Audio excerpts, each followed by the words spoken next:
Fala galera da Fisiologia na Prática, tudo bem? Adonis Carnevale falando e nós estamos aqui hoje para continuar as séries de bate-papo daquilo que mais importa para nós, que é a nossa grande fisiologia aplicada na prática. De antemão peço desculpas pela voz de pato rouco, se você está percebendo isso aí, estou com uma gripe, entretanto eu creio que isso não pode atrapalhar o porquê nós estamos aqui, que é para ter esse grande momento em prol, não só da fisiologia do exercício, todavia também e acima de tudo em prol da nossa querida educação física. Quando a gente vem falar desse assunto de hoje, que é bem delicado e que traz muita dúvida, principalmente para mim, quando eu tinha muita dúvida nesse assunto, quando eu iniciei na faculdade de educação física, era um assunto que permeava, porque eu particularmente eu adorava treinamento de contra-resistência, eu amo musculação, eu amo treinamento de força. E isso me permeava, porque algumas linhas falavam determinadas coisas, outras linhas falavam outras, enfim. Isso foi de grande dúvida para mim, e hoje eu vou ter a oportunidade de repente sanar uma pequena dúvida, ou de repente uma curiosidade que você tenha em relação a esse assunto, que traz também inúmeras e bastante discussão. Por exemplo, hoje tem um boom, ultimamente, não só nas mídias sociais, na televisão e na educação física também, em relação aos treinamentos de alta intensidade para gerar uma série de benefícios, emagrecimento, ganho de força, ganho de massa muscular, para doentes, seja qual for o cunho da doença, da patologia, enfim. Os treinamentos de alta intensidade hoje, eles estão em alta. Qual é o grande perigo disso? O grande perigo é que, de maneira indiscriminada, vários profissionais prescrevem sessões de treinamento de alta intensidade, de altíssima intensidade, sem de repente ter isso dentro de um plano, de um planejamento. De repente, sem ter isso, sem mesmo saber o que é uma alta intensidade para aquela determinada pessoa. Seja uma alta intensidade numa corrida, numa esteira, seja uma alta intensidade numa bike, seja uma alta intensidade dentro da sala de musculação. É muito triste, às vezes, a gente ficar ouvindo determinados profissionais, determinadas pessoas dizendo que não, na musculação, no contra-resistência, você tem que ir até a falha sempre. Poxa, mas será que é assim? Será que o nosso aluno sedentário, nosso aluno coloquial, ele precisa ser levado todos os dias ao extremo da fadiga? A famosa falha concêntrica? Será que o que a gente pensa, o que a gente imagina que é, ou que seja, intensidade na musculação está correto? Será que a intensidade na musculação não é muito mais, ou não será, ou não seria muito mais do que apenas o peso colocado na barra? É sobre isso que nós vamos tratar hoje. Eu quero te convidar para dar uma chegada aqui no quadro. Vamos entender um pouquinho mais em relação às variáveis de intensidade do treinamento de contra-resistência. E quando eu falo de treinamento de contra-resistência, é claro que eu estou citando tudo aquilo que você tem, como o próprio nome diz, uma contra-resistência, seja ele musculação, seja o pilates, seja o tal do crossfit, enfim, seja até treinamentos com elásticos, terabands, enfim, tudo aquilo que propicia uma contra-resistência está dentro aqui do que nós estamos falando, tá? Dessas variáveis. E quando a gente fala em intensidade, pessoal, interessante eu abrir um espaço aí para falar dessa palavra, só para nós regularizarmos alguns conceitos. Intensidade, de maneira fácil, de maneira prática, quer dizer e diz respeito à dificuldade de se realizar determinada tarefa. Quanto mais intenso, lembre disso, mais difícil para se realizar. Então eu vou precisar que você esteja com esse conceito bem palpável para que nós entendamos o resto das variáveis que influenciam essa intensidade, ok? Então, dentre as variáveis que influenciam a intensidade no treinamento de contra-resistência, nós temos, é claro, a principal e primeira variável que influencia diretamente a intensidade, a dificuldade de se realizar um treinamento de contra-resistência, que é o peso. O peso que se coloca na barra. E aí, nós temos algumas maneiras de encontrar esse peso que se coloca na barra. Você pode encontrar desde um protocolo de 1 RM até um protocolo de repetições máximas. Entretanto, eu friso aqui, encontre esse peso, transforme em porcentagens de repetições. Por exemplo, encontre o que é 80% de um RM em determinado exercício, encontre o que é 60% de um RM em um determinado exercício, porque assim você vai conseguir não somente se encontrar-se dentro do treinamento, e você vai conseguir também ter um maior rigor na prescrição desse treinamento no que tange ao treinamento de contra-resistência de maneira a priori. O peso, portanto, é uma das variáveis que influenciam no treinamento de contra-resistência. Todavia, não é a única. Como muitos pensam de maneira errônea, que o peso somente é o que influencia como intensidade, ou é uma variável que influencia na intensidade somente. Não é. Não sei se vocês já ouviram, se isso vai ser da realidade de vocês, mas pelo menos da minha sempre foi. Aquela máxima que todo mundo tem na academia. E aí, quanto que você pega no supino? Aquele cara sempre fortão fala, né? E aí, pega quanto no supino? Pega quanto? Será que isso é preponderante para determinar performance no supino mesmo? Será que a quantidade de quilagem que se pega no supino, que se levanta, é mesmo a grande variável para determinar a performance? Pode ser sim. Entretanto, olhando para o outro lado, pode ser que não. Por quê? Eu não sei como que ele levanta, eu não sei qual que é a técnica dele, eu não sei quanto tempo ele demora para levantar, enfim, não sei se já deu para você entender. O peso só e somente, definidamente, não é a única variável que influencia na intensidade. Vem cá para você ver as que influenciam também, para que nós consigamos ampliar nossa visão dentro do treinamento de contra-resistência e que você já possa hoje aplicar esses conceitos na prática. A cadência também é uma das variáveis que influenciam na intensidade do treinamento de contra-resistência. Como assim, Adonis? O tempo em que você demora para realizar uma repetição.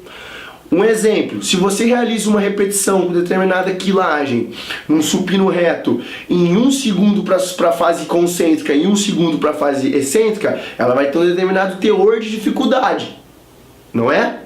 E se você de repente pega o mesmo peso e realiza com 3 segundos na fase concêntrica e 3 segundos na fase excêntrica, com certeza absoluta ela vai ter um grau de dificuldade um tanto quanto maior. Portanto, a cadência é uma variável que influencia diretamente também na intensidade quando se fala de treinamento de contra-resistência. A outra variável que influencia também de maneira direta nos exercícios de contra-resistência é o descanso entre as séries. Adonis, me explica melhor, como assim? Você fez uma série de supino, por exemplo, e aí, coloquialmente, a maioria das pessoas descansam 2 minutos, 1 minuto e meio para recuperar, para você ter a performance, para você limpar todo aquele lixo que teve metabólico, para você conseguir realizar um número próximo, aproximado de repetições, não é mesmo? Imagine se você não dá esse tempo para existir uma recuperação da via energética ou daquele lixo que está lá, hidrogênio, potássio, sódio, enfim. Se você não dá esse tempo para recuperar, se você diminui esse tempo ótimo de recuperação, você, é claro, que vai tornar a tarefa um tanto quanto mais difícil. Portanto, você vai influenciar na intensidade. Um exemplo, você faz um supino para 8, 9, 10 repetições máximas. E quando eu falo máximas, já vamos ver esse conceito. Mas você fez um supino para 8, 9, 10 repetições máximas. E aí você deu 30 segundos de descanso. Faça hoje esse teste. Pegue novamente esse supino. É impossível que você realize 8, 9, 10 repetições máximas novamente. Por quê? Porque você vai estar fadigado. Você vai ter entrado em fadiga. Então, pode ser que você consiga realizar 3, 4, 5 no máximo repetições depois de 30 segundos de descanso. Agora você não vai chegar nem perto de realizar 8, 9, 10. Portanto, o descanso entre as séries, o tempo que você descansa entre as séries, é de influência significativa na intensidade do treinamento de contra-resistência. A outra variável que influencia também diretamente é a escolha dos exercícios. Pois é, olha a importância de você escolher os exercícios para o seu aluno. Por exemplo, se você escolhe um exercício, vamos supor, unilateral, rosca direta, flexão de cotovelos, e você de repente opta por colocar em outro determinado treino o puxador frontal, é claro que o puxador frontal, por ser um exercício multiarticular, ou seja, demandar de mais sinergismo, ele além de ter um maior gasto calórico, ele vai ter uma dificuldade maior em ser realizado. Ele vai ter uma dificuldade maior não somente localmente pelos músculos, entretanto organicamente, porque ele vai demandar mais energia, ele vai ter uma demanda metabólica maior.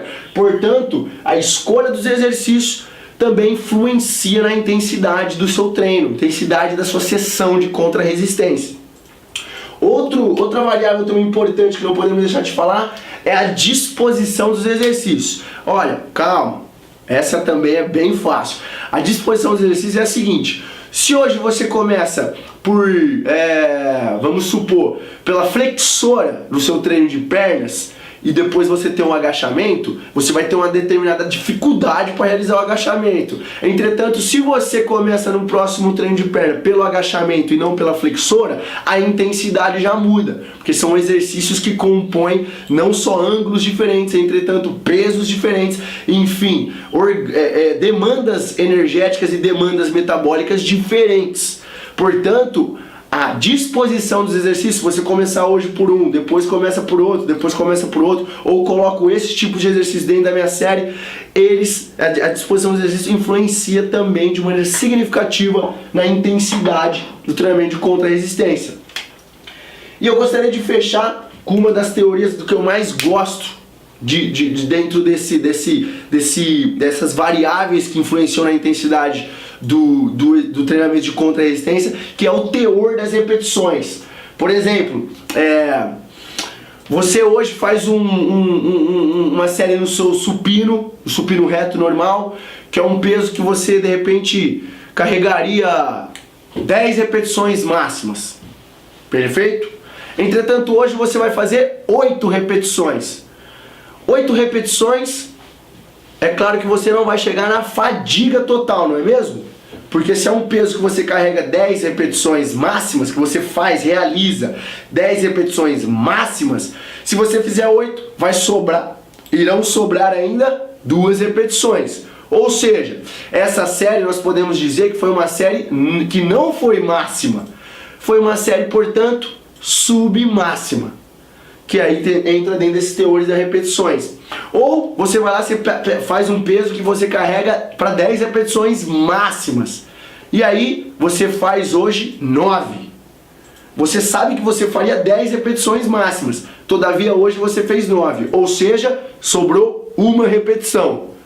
Foi uma série que não foi máxima, todavia não foi submáxima, não sobrou tanto, sobrou apenas uma repetição, portanto ela foi uma série quase máxima.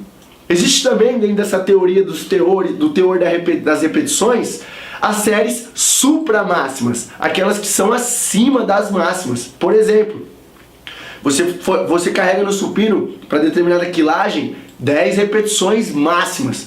Com aquele mesmo peso, você vai fazer as 10 repetições máximas e aí com a ajuda de outra pessoa, de repente do treinador, do aluno, do parceiro de treino, você vai fazer mais 2, 3 repetições com ajuda. Você já não viu isso com os fisiculturistas treinando? Pois bem, com ajuda. Essas são as séries supramáximas. Você fez 10 repetições máximas, mais 3, 2 com auxílio, que são repetições supramáximas. Pois bem, pessoal, esse teor das repetições nós vamos ter uma explicação muito mais aprofundada futuramente nas nossas aulas. Todavia, isso aqui eu creio que já deu para você entender mais ou menos o quão influencia na intensidade e o quão ele pode ser de maneira significativa dentro de uma sessão, dentro de um planejamento de treino. Porque, por exemplo, será que o nosso aluno sedentário, ele precisa chegar mesmo, como eu disse anteriormente, na fadiga máxima logo nos primeiros treinos?